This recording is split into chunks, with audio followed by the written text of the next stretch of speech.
این هفته خبر تو خبر داره براتون از عظمای پابگوری که به فکر رفوی عبای جروواجرش افتاده و فکر میکنه با این روزه های 100 من یه غاز میتونه نظام تیک و پاره خودش رو جمع و جور بکنه.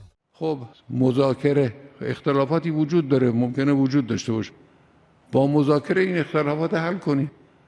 مگر شما نمیگید با دنیا مذاکره کنیم؟ خلاف چطور با دنیا میشه مذاکره کرد؟ با عنصر داخلی نمیشه مذاکره کرد؟ خب برید مذاکره کنید، حل کنید. بعضی از حرفایی که آدم میشنوه این روزها حرفای اختلاف افکنی است، حرفای وحدت آفرین نیست. هنوز روزه عظما به آخر نرسیده بود که طلاب ولایت مدار پا به میدون گذاشتن و به جای حل اختلاف مراسم براءت از شیخ فری رو برگزار کردند. یعنی علما حرفای عظما رو به کشکم نگرفتن.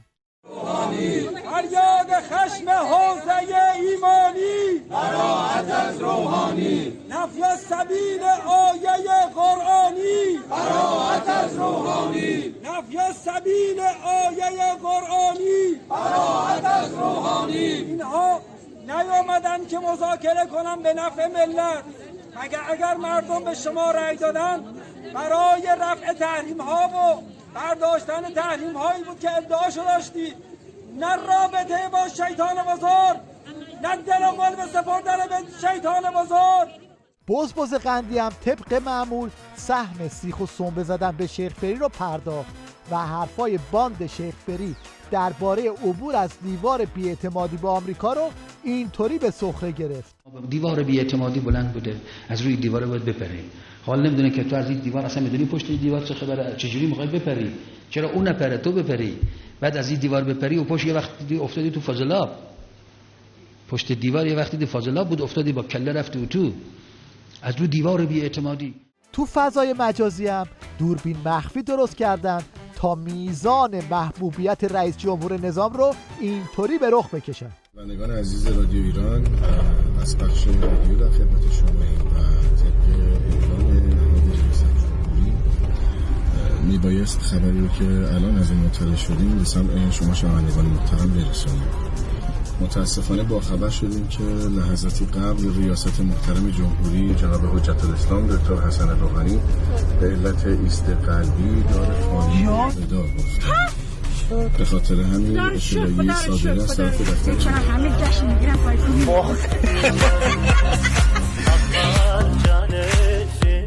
اینجاست که معلوم میشه هم آوردن شکاف‌ها و راست و ریز کردن نظام 100 پاره ولایت خواب و خیالی بیشتر نیست و این جماعت جز نارو زدن به همدیگه و چکشکاری باند رقیب کار دیگه‌ای بلد نیستن.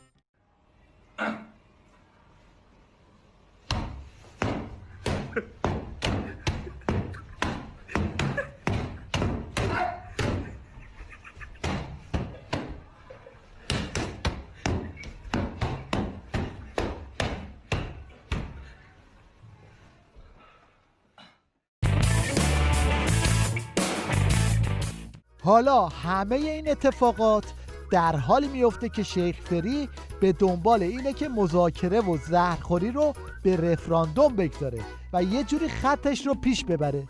یک رفراندومی بشه و مردم نظر بدن. البته این ساز و کارش در قانون اساسی خیلی پیچیده در نظر گرفته شده. اصل 59 به این سادگی اجرا نمیشه، ولی حالا لااقل برای اینکه این اصل قانون اساسی است میشه بعد از 40 و چند سال یه بار در یه موضوع مهمی مثلا اجرا کرد و پیاده کرد و خب میتونه هم خیلی مهم باشه در مواردی که حائز اهمیت، میشه از این اصل استفاده و بهره برداری کرد. میگه رئیس جمهور دومین مقام کشور هست، عالی ترین مقام رسمی کشور بعد از رهبری رئیس جمهوره. بلا فاصله بعد از اینه که میگه و مسئول اجرای قانون اساسی است. یعنی این کسی که بعد از رهبری بالاترین مقام کشوره، او مسئولیت اجرای قانون اساسی رو به عهده داره، او مسئولیت قوه اجرایی رو به عهده داره. باند رقیبم کارشناساش رو به صحنه میاره تا اینطوری از بادکنک ترکیده برجام رونمایی کنن و بگن با چه بنبستی مواجهن. و به عنوان کسی که حالا الان گفتید برجام خوانی رو هم تدریس میکنید، برجام کامل خوندید دیگه؟ بله. چه اشکالات حقوقی خانم دکتر میبینید که در واقع میتونست نباشه؟ خب مثلا یک کلماتی راجع به همین که منتفی شدن تحریم ها، خاتمه تحریم ها، خب این به الفاظ مختلف اومده، یا ترمینیشن اومده، یا ساسپنشن اومده، یا لیفتینگ اومده. خب اینجا وقتی که ترمینیشن میاد خب یه چیزی تموم شده، ولی ساسپنشن و لیفتینگ اینا کاملا به راحتی قابل برگشته. بعدم تعهداتی که ما داشتیم هیچ تضمینی نبود که اون طرف مقابلم تعهداتش باشه. خب الان واقعا یه معضلی بود، ایران یک طرف بود، 5 علیه یک طرف. اگر که حالا آمریکا خارج شده تکلیف ایران چیه؟ همچنان ایران تعهداتش رو انجام بده. معمولا در عرصه بین الملل وقتی دو طرف وزنه مساوی داشته باشن، یه طرف بازی در بیاره و زیرش بزنه، اون طرف مقابلم تعهدش رو انجام نمیده. ما اینجا واقعا بلا تکلیف بودیم. آیا تعهدمون رو انجام بدیم؟ خب آمریکا پس چی میشه؟ اگه انجام ندیم اتحادیه اروپا میاد میگه که ایران نقض تعهد کرده، بنابراین قطعنامه‌ها احیا بشه و تحریم‌ها برگرده. اینا چیزایی بود که واقعا لاینحل مونده بود در برجام. بسیجی‌ها هم عربده کشی‌های پاسار قاسمی رو مرور میکنن و از وضعیت نکبتباری که توش گیر کردن مینالن. باز دو مرتبه آقا گیر داده به فتنه‌گران. کدوم فتنه‌گران؟ همونایی که نماینده هاشون توی مجلس دو مرتبه آزاد باید گردد، اصلاح باید. والله قسم توی این 3 سال دوره نحس و نکبتباره. پسا برجام هیچ مقطعی از زندگیم اینقدر نکبتبار نبود. قضیه دلخوش کردن به نتیجه انتخابات آمریکا هم حقش در اومده و خودشون هم فهمیدن که آبی برای نظام گرم نمیشه. واقعیت امر این هستش که جو بایدن طرفدار استراتژی اعمال فشار هوشمندانه علیه ایران هست. یعنی سعی داره فشار حد اکثری رو که دولت ترامپ علیه ایران اعمال کرد، این فشار رو تبدیل به یک فشار هدفمند و هوشمندانه کنه. اما فشار هوشمندانه یعنی چی؟ یعنی دولت بایدن قصد داره همان اهدافی رو که دولت ترامپ در قبال ایران و در قبال محدودسازی توان هسته‌ای، موشکی و منطقه‌ای کشورمون دنبال می‌کرد رو از طریق مجاری و تاکتیک‌های دیگری دنبال کنه. پس هدف و استراتژی یکیه. این استراتژی مهار حد اکثری ایران قدرتمند هست.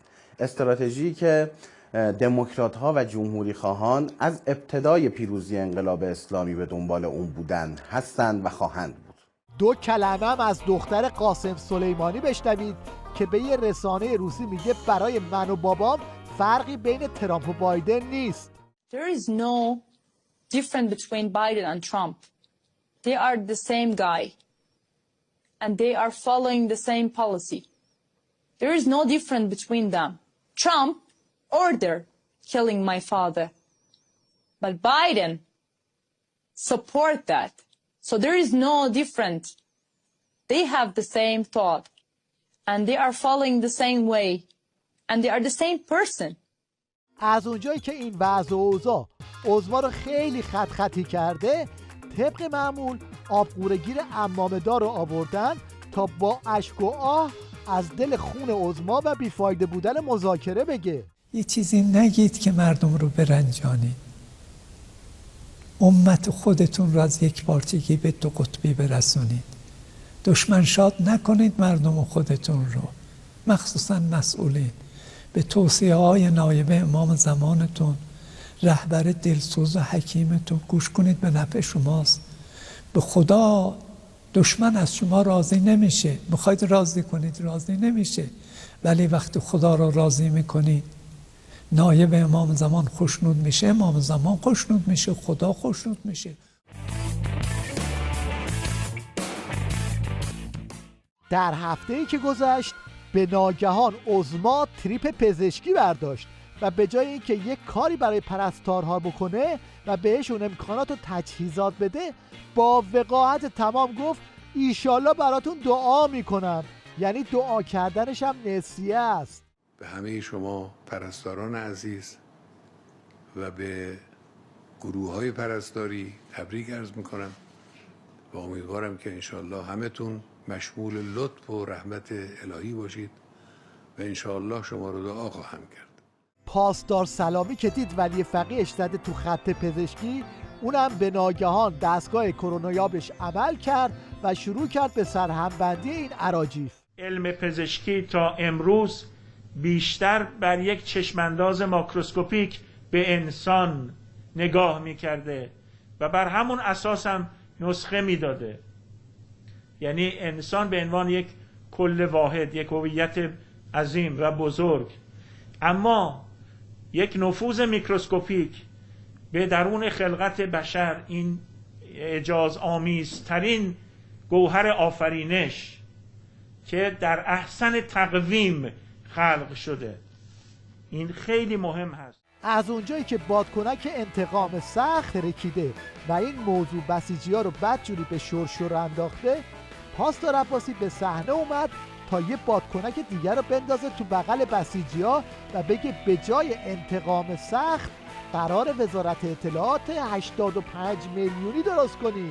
الان دعوا بر سر جنگ اطلاعاتیه، چون جنگ سرده و در جنگ سرد لزوماً از ابزار جنگ گرم نباید استفاده کرد، لزوماً ولی در جنگ سرد نیروی رزمنده نیروی اطلاعاتیه. نیروی اطلاعاتی هم لزوما وقتی بود ترور کرد شما نمیری ترور کنی، لزوما وقتی اومد بمبگذاری کرد شما نمیری بمبگذاری کنی. نوع پاسخها قرینه هم نیست، به این میگن اقدام نامتقارن، آیزومتریکال اکشن. ما نیاز داریم سازمان اطلاعاتی 85 میلیون نفری رو شکل بدیم. همه مردم، همونطوری که میگیم دستگاه بسیج مستضعفین، 20 میلیون بسیجی، ارتش 20 میلیون نفری که اینها هستن تو سیل و زلزله و همه جا حضور دارن، میان کمک میکنن توی جنگ. و ما الان نیاز داریم کل مردم کشورمون بشن عنصر اطلاعاتی، دستگاه اطلاعاتی 85 میلیونی و نفوذ چین، نفوذ روسیه، نفوذ آمریکا، نفوذ هند، نفوذ پاکستان، نفوذ میت ترکیه، نفوذ BND آلمان، نفوذ CIA آمریکا، MI6 انگلیس، سیناروسیا ایتالیا و نفوذ موساد رژیم صهیونیستی رو خنثی کنن. دستگاه اطلاعاتی به تنهایی نمیتونه. حکایت این ادعاها و نشونه گیری‌ها حکایت این بابا و تفنگ اسقاطیشه.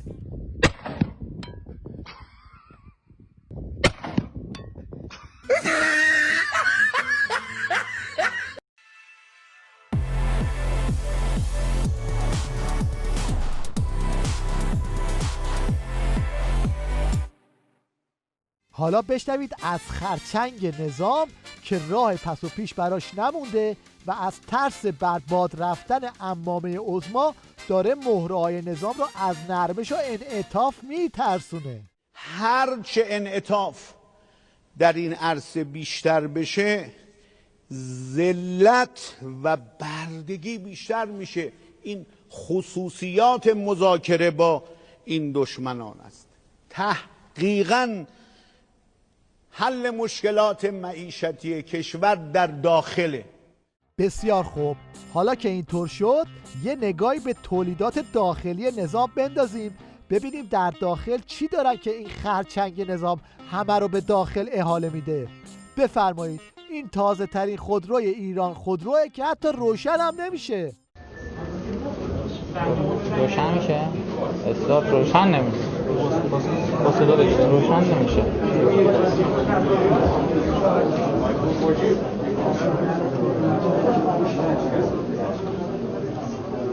البته مبادا سیاه نمایی بکنید، مبادا اقتصاد مقاومتی رو دست کم بگیرید. اصلا اینطور نیست. خودروهای داخلی نظام از امکانات ویژه‌ای برخوردارن، مثل این خودرو که اگرچه خودش درب و داغونه اما ایربگش تبدیل به دزدگیر میشه و دزدها رو اینطوری گیر میندازه.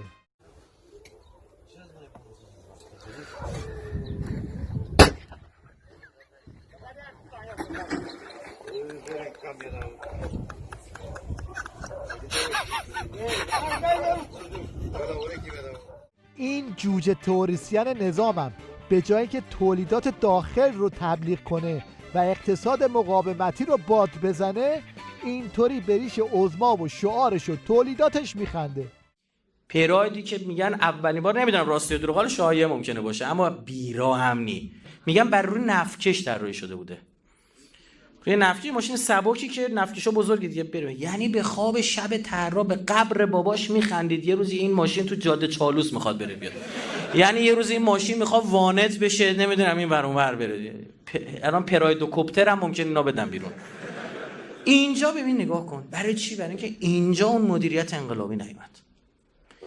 یه مدیریتی اومد با کمترین هزینه بیشتر مردم پول بکنه.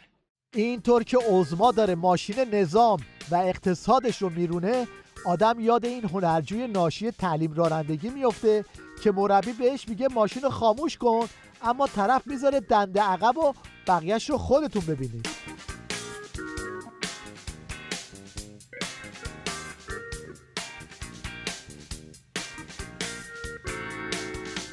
رقابت آخوندها در مسابقات مشنگیز همچنان ادامه داره. از جوجه طلبه هایی که به این مسخره بازی ها رو آوردن،